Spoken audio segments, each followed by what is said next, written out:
Good day, everyone. My name is Maria Kądzielska, and you are watching Poland Daily Culture. We're talking about a book of Viktor Krajewski, an interview with Alina Dąbrowska, who survived Auschwitz and 4 other death camps. Right now, in this moment of our story, she was already able to escape because of the help of one of the soldiers at the very end of the war. Madam, you walked all the death marches and the death camp and the 4 other death camps in one suit, which actually helped you to survive. And you have a hat made of the same material. Yes, so there was a coat which you walked all this way from Auschwitz to Ravensbrück and other death camps. Yes, this was my coat, and it was not only for going, for sleeping, because when I was sleeping in the forest, so I just covered with this, and therefore there was very, after half a year, always every day I was used this, so it was only enough for doing this. Yes, enough material to do one hat. It is very, even here also. But nevertheless, it was very helpful for me. And I always have this, I didn't throw it, but I did one more thing, which is not only today, it is not, I don't wear it, because it's very seldom, but nevertheless, I have it also with me. Victor, and you describe all of those horrible things in the book, but when the reader already wants to, I would say, a little bit calm down after the story of the death camps, you tell how she came back home from all those years spent in prison and then later Auschwitz, and you describe the moment when she couldn't find herself at the very beginning back at home because everything was changed. Her mom was dead, her brother passed away. And you describe this moment when those people were like from a little bit from the other planet. Yeah, it was totally a brand new world, right? A new reality in which Ms. Dąbrowska had to find herself and to suit to them. And for instance, it was from the one hand really hard for her, but from the other, it wasn't so hard because she had a plan, right? After a few months, she decided to attend a school to pass every important exams because she had some aim to achieve, right? And for me, it's really interesting when it comes to Ms. Dąbrowska that even if she went out of a real hell, because Auschwitz was a living hell, she after a few moments of accommodation, right, she decided to live a normal life, and for me it's really it's a proof of her strength. Madam, and you passed your A-levels, you passed your matura, and you went to study. And what is your strong suit is the fact that you've learned so many languages. And you speak German, French, English, and I would say a little bit of Mandarin as well. No, but afterwards I learned Russian. But even during my way, I had to speak Russian also, because there were Russian soldiers, and afterwards my last work I was in the Russian soldiers, and I was helping in hospital.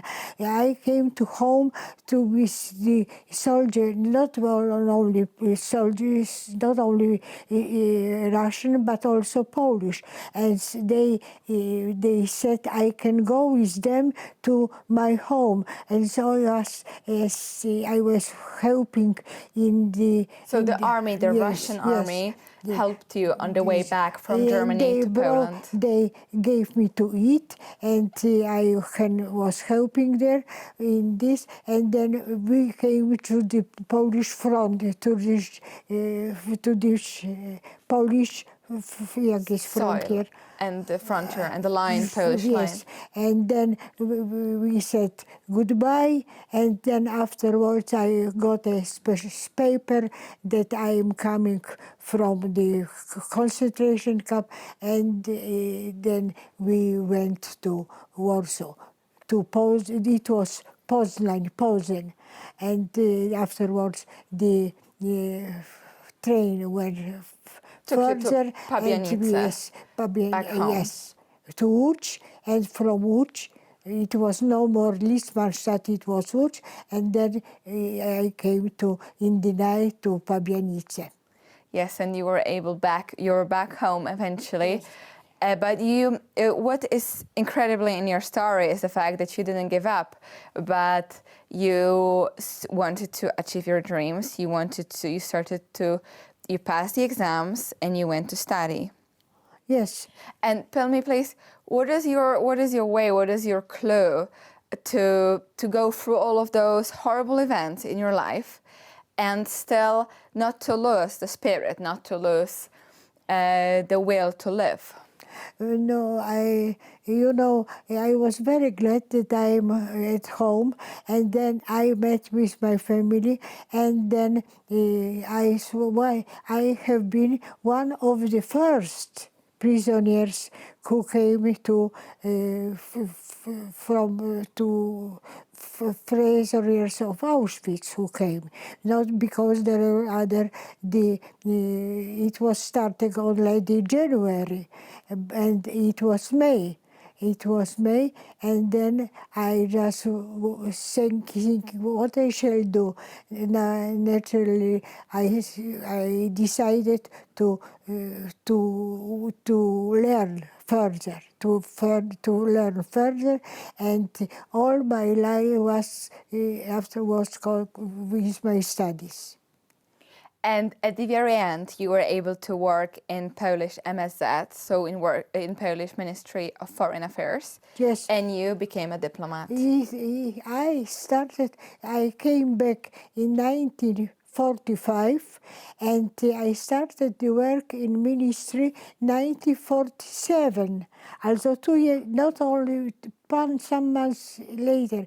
And I was very glad that the school, the gymnasium, gave me, even after 2 months of studies, they made the, yes, and I could start the academy, and then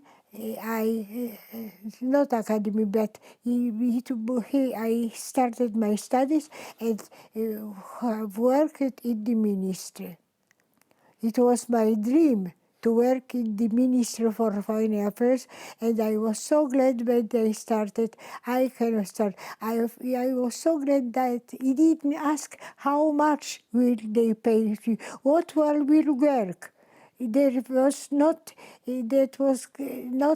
important for me. First of all, that I could write in the Ministry of Foreign Affairs, to have all the other states before me.